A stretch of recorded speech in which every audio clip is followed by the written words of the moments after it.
Hi guys! Today I want to go over 10 tips to stay vocally healthy. So tip number 1 is warm up. I fight a lot of my guys coming in. I'll say, hey, how did it go this week? How was practice? And they'll say, great. I say, okay, how did it go with the tracks and the warm up? And they'll say, oh, well, I did the song. And I was like, no. And I totally get it. The song is the fun part. But what I would stress to anyone is vocal technique, doing our scale work, our breathing, opening up, getting those things going. It doesn't have to take hours. It can just be like a good solid 10, 15 minutes. Really, you're just working on getting things in place. But this really does set us up for vocal health. And on top of it, it's a lot of times how we improve, how we really get that placement in that muscle memory behind where we need to hit these lower notes, these higher notes. And it's just like an athlete, right? They don't go right into the game. You're gonna see them stretching and doing all of these things, right? To get their body warmed up, to get the right muscles engaged, to get the other ones that they need to get that tension out of there. So do yourself a huge favor and don't skip the warm up.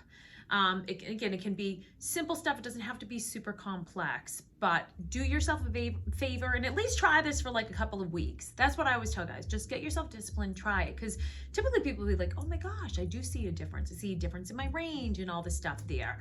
So tip number 1 is make sure to warm up your voice. Start with the lower range and work your way to the higher range. And that's a helpful tip there too. You don't want to start with your belt notes. You want to start with the lower stuff and just doing it. Just getting things there and then work into those bigger notes there. So tip number 2 is hydration is key. It's going to allow those vocal cords to stay nice and hydrated. Think about how your vocal cords work, right? When we breathe in, air goes into the body. As the air is passing through, it causes them to go between open and closed positions and vibrate. And so if they're dry, it's kind of like sandpaper coming together, if you could think about it that way. That's not going to feel good and it's not going to sound good. If you are almost too mucousy, right? Water can help flush that. It's almost going to make it a lot harder for them to work. So if they have that nice coating, they're not too dry, there's not too much mucus there, they're going to really be able to transition and operate smoothly. So lots of water. I typically like to, and again, I'm not perfect at this stuff, but my goal every day is to get about a gallon of water in. I keep some here with me, and I know there's like those gallons that you can buy online and so forth. So try and see again. Try this just a couple of weeks. See if you can get these points in there, and if it makes a difference, fantastic. That's really your gauge, right? If something makes a difference, don't change it, keep it in. So tip number 2, stay hydrated. Tip number 3, keeping the tongue down and in a forward position is the key to opening the throat enough for sound to come out. So just try as you're practicing. This week I talked about this as one of the tips for high notes, and that really it makes such a big difference across the board. That doesn't mean that your tongue isn't going to have any kind of movement, but generally it's staying forward. I'm not going to block things off here. And so again, as a reminder, something you can do if you're having trouble is you can, stop. I really like the yawn. If you can't yawn, at least breathing in and you're keeping that nice and forward. Or you say the word and you see that position there. So tip number 3 is keep the tongue down and forward. Tip number 4, save the ice cream for after the performance. People will ask me a lot of times, like, what about dairy? And each body's different. So for some people, they can have it and they're fine. So I always say to people, just do yourself a huge favor, and not the week or not the day of a performance, but trial and error. See how it affects you. Have some milk, have some dairy, and see if that affects your vocals and when you're getting ready to sing. So, and that's also goes with, for me, it's like dressings, believe it or not, not even creamy stuff. I'm just always like, ooh, after, and I love salad. So I just know not to do that before performance. Now, one other key thing that I want to point out with that is a performance, you need lots of energy. So you shouldn't not be eating. I don't like a full stomach. So kind of like a rule of thumb for me is like hour beforehand. I'll kind of maybe have nothing too heavy.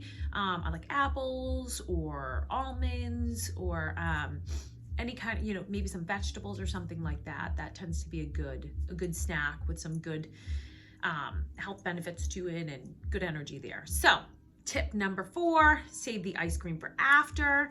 And then tip number 5, cool down the voice, right? Just like we warm up, cool down. We're talking about vocal health, right? You can go and sing your heart out and you don't have to apply these things, but if you want to be in this industry for the long run, I would highly recommend following through with these here, because it's going to keep yourself in good vocal health. So just like you would, again, just like an athlete stretches to start, they cool down. So you can do the same. A good exercise for this, and I'll put a track, is you can just do, you know, 1, 2, 3, 2, 1, and you can do lip rolls.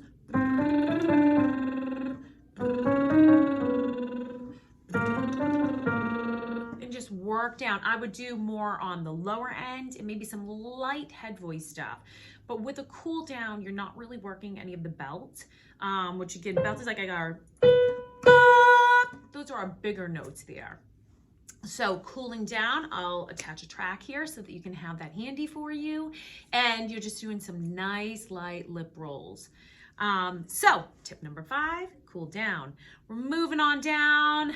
Number 6 is don't smoke.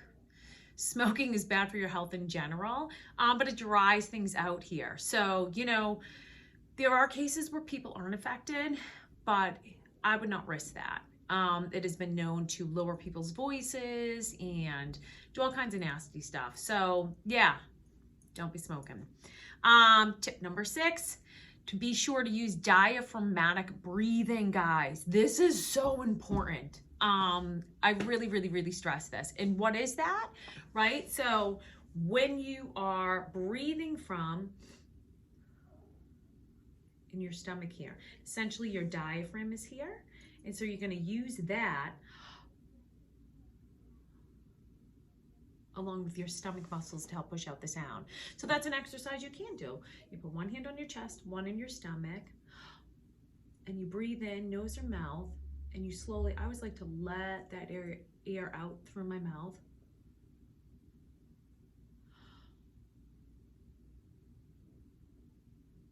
Here you're not hearing too much come out. You're like, okay, some people are like, are you breathing out? I don't like with this one, there's other exercises you can do certain things like that. But with this one, I kind of just like that, not any pushing in through here, and let the stomach muscles in the beginning and the diaphragm begin to really know that they are the energy source. They are the pushing point. I'm not going to be pushing in through here. So tip number 6 is, wait, I think I lost track, guys. Wait 1 second, I'm gonna have to count here. That was tip number 7. Doing diaphragmatic breathing. Tip number 8, moving down. I feel like this is like the 12 days of Christmas or something. When doing cover songs, don't be afraid to change the key. It's like so important. We start to understand range, which is the number of notes we can sing that sound good too. Sometimes I could push certain notes out, right? And be like, oh, I can hit that note. And it's like, great, but is that a note that's gonna really sound best in the song, or it's really going to sell you, right? So I would keep nurturing your range and keep nurturing those notes that are kind of on the border. You never want to be pushing things so you're getting that strain, because the body remembers that. But I do believe you can slowly keep working and expanding that range there. But yeah, don't be afraid to change the key. Most audiences, guess what? They don't know what key it's in. They don't know what the original artist did. So you're not doing yourself a service by not changing the key. And what you can do is you can start with the original, and if that feels and sounds great to you, then roll with it. But if you're like kind of struggling a bit, you could spend a good week working on it, apply the techniques, you know, how's my breathing, really map out the song.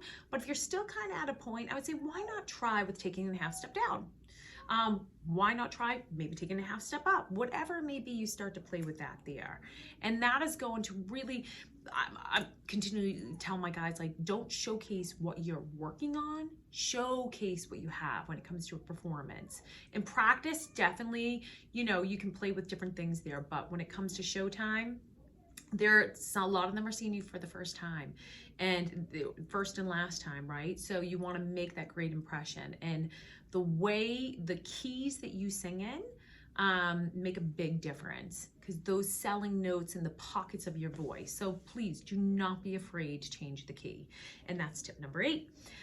Tip number 9, if you start to feel strained, don't push your way through it, right? Sometimes it's like, oh, I need to push more. Stop, evaluate what's happening. Okay, how's my breathing? Well, that seems good. Am I pushing enough? Okay, yeah, I'm definitely pushing enough. So it might not be that you need to, you feel that you could hear that here, right? It might not be that you need to keep pushing more. Oh, maybe I need to adjust my shape.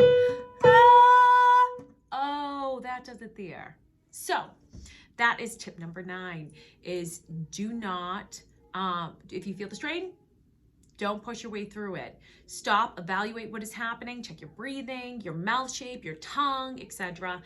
See if something is not happening correctly and fix it. If you keep on the straining, the step, wait, I'm reading there. If you keep on straining, step away. That's another key point I want to mention. Okay, let's go down and read through some of this. Is if you do feel like you keep going and you're not quite sure what you're doing, like step away from the song. And that might take you to the previous one where you might start to evaluate what key you're doing it in and change that there. So the last tip number 10, is be kind to yourself and know that you will have your good and bad days. Nothing is perfect. That's super important. I would make a habit, if I were you, and I do this with my artists, to watch live performances of people. Why this is important? Because you will hear the way that they change things, the way that they might embellish it, which is almost like how you would dress, how you would decorate a cake, right? You have a really great cake, and then you might put some flowers on there or sprinkles on there, and that's like an embellishment. It helps to add beauty. So they might embellish it differently. They might change the notes. They might bring something up that wasn't up. They might bring something down that wasn't down, just because they sing it so many times. So at one point, it's like they have to keep it interesting too. So I would say with that, it's super important we start to understand this so we can feel better about things. And so that being said, be kind to yourself. Mindset's a huge part of this. We have technique, we have mindset. We have to really start to learn how to understand what is happening in the industry, how to gain that confidence through technique and control of our voice, and that we tend to be our worst critics. So sometimes it's helpful to have other people to be like, no, that's awesome. And then to watch the live performances, to see those people we admire and be like, oh, they're not always perfect.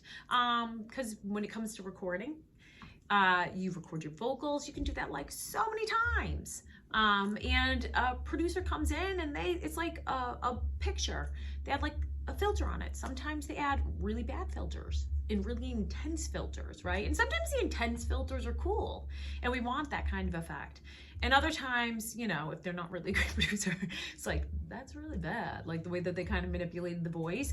And then other producers who are great, just like I see certain photos, I'm like, wow, the person's eyes are shining and they don't really take away from the natural beauty. They just enhance it, but they definitely can do that. And lots of almost every song too is run through what's called Melodyne. It's a pitch corrector. So it is perfect. And so I'd say, you know, a good gauge when it comes to pitches, you want to be at least 95, you know, 95% there.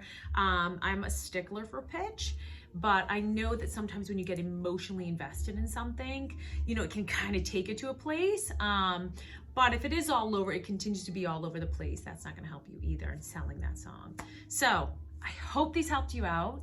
I so look forward to hearing from you all and all your successes. And yes, thank you so much. If you have any questions, let me know. All right, bye.